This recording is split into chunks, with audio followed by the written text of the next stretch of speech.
Good evening, good evening, good evening. Welcome back, guys. Today or tonight we're going to be starting Exodus, the second book of the Old Testament. It's going to be a short reading tonight. We're going to be starting reading chapters 1 and chapters 2. Without further ado, let's get right into it. Now, these are the names of the children of Israel, which came into Egypt. Every man and every household came with Jacob: Reuben, Simeon, Levi, and Judah; Issachar, Zebulun, and Benjamin; Dan and Naphtali; Gad and Asher. And all the souls that came out of the loins of Jacob were 70 souls, for Jacob was in Egypt already.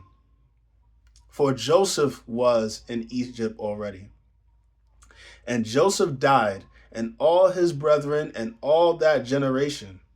And the children of Israel were fruitful, and increased abundantly, and multiplied, and waxed exceeding mighty, and the land was filled with them.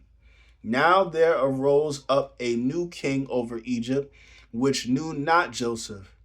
And he said unto his people, Behold, the people of the children excuse me. Very sorry about that. And he said unto his people, Behold, the people of the children of Israel are more and mightier than we. Come on, let us deal wisely with them, lest they multiply and it come to pass that when there falleth out any war, they join also unto our enemies and fight against us, and so get them up out of the land. Therefore they did set over them taskmasters to afflict them with their burdens. And they built for Pharaoh treasure cities, Pithom and Ramses. But the more they afflicted them, the more they multiplied and grew. And they were grieved because of the children of Israel. And the Egyptians made the children of Israel to serve with rigor. And they made their lives bitter with hard bondage, in mortar, and in brick, and in all manner of service in the field. All their service wherein they made them serve was with rigor. And the king of Egypt spake to the Hebrew midwives, of which the name of the one was Shiphrah, and the name of the other was Puah. And he said, When ye do the office of a midwife to the Hebrew woman, and see them upon the stools, if it be a son, then ye shall kill him. But if it be a daughter, then she shall live.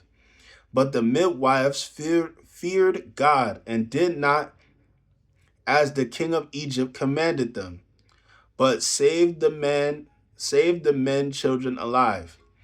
And the king of Egypt called for the midwives, and said unto them, Why have ye done this thing, and have saved the men children alive? And the midwives said unto Pharaoh, Because the Hebrew women are not as the Egyptian women, for they are lively and are delivered ere the midwives come in unto them. Therefore God dealt well with the midwives, and the people multiplied and waxed very mighty. And it came to pass, because the midwives feared God, that he made them houses. And Pharaoh charged all his people, saying, Every son that is born ye shall cast into the river, and every daughter ye shall save alive. Chapter 2, verse 1. And there went a man of the house of Levi, and took to wife a daughter of Levi, and the woman conceived and bare a son. And when she saw him that he was a goodly child, she hid him 3 months. And when she could not longer hide him, she took for him an ark of bulrushes and dabbed it with slime and with pitch and put the child therein, and she laid it in the flags by the river's brink. And his sister stood afar off, to wit what would be done to him. And the daughter of Pharaoh came down to wash herself at the river, and her maidens walked along by the riverside. And when they saw the ark among the flags, she sent her maid to fetch it. And when she had opened it, she saw the child, and behold, the babe wept. And she had compassion on him, and said, This is one of the Hebrews' children. Then said his sister to Pharaoh's daughter, Shall I go and call to thee a nurse of the Hebrew woman, that she may nurse the child for thee? And Pharaoh's daughter said to her, Go. And the maid went and called the child's mother. And Pharaoh's daughter said unto her, Take this child away and nurse it for me, and I will give thee thy wages. And the woman took the child and nursed it.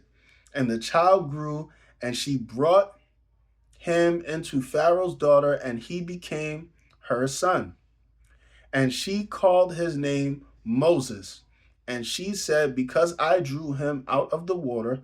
And it came to pass in those days, when Moses was grown, that he went out unto his brethren, and looked on their burdens.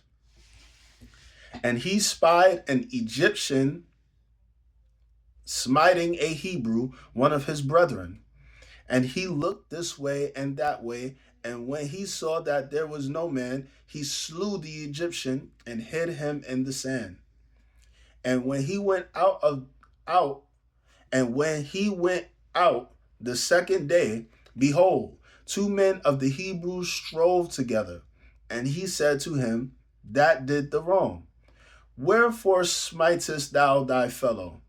And he said, Who made thee a prince and a judge over us? Intendest thou to kill me as thou killedst the Egyptian? And Moses feared and said, Surely this thing is known. Now when Pharaoh heard this thing, he sought to slay Moses. But Moses fled from the face of Pharaoh and dwelt in the land of Midian. And he sat down by a well. Now the priest of Midian had 7 daughters, and they came and drew water and filled the troughs to water their father's flock. And the shepherds came and drove them away. But Moses stood up and helped them and watered their flock. And when they came to Reuel, their father, he said, How is it that ye are come so soon today? And they said, An Egyptian delivered us out of the hand of the shepherds, and also drew water enough for us, and watered the flock. And he said unto his daughters, And where is he? Why is it that ye have left the man? Call him, that he may eat bread. And Moses was content to dwell with the man, and he gave Moses Zipporah, his daughter, and she bare him a son, and she called his name Gershom. For he said, I have been a stranger in a strange land. And it came to pass in process of time that the king of Egypt died, and the children of Israel sighed by reason of the bondage, and they cried, and their cry came up upon God by reason of the bondage. And God heard their groaning, and God remembered his covenant with Abraham, with Isaac, and with Jacob. And God looked upon the children of Israel, and God had respect unto them. All right, guys, that is the end of our reading for this evening. We just did the first few chapters of Exodus, chapters 1 and 2. We'll be back here tomorrow to continue with chapters 3, 4, and 5. Yeah, 3, 4, and 5. And I'll see you guys then. Take care.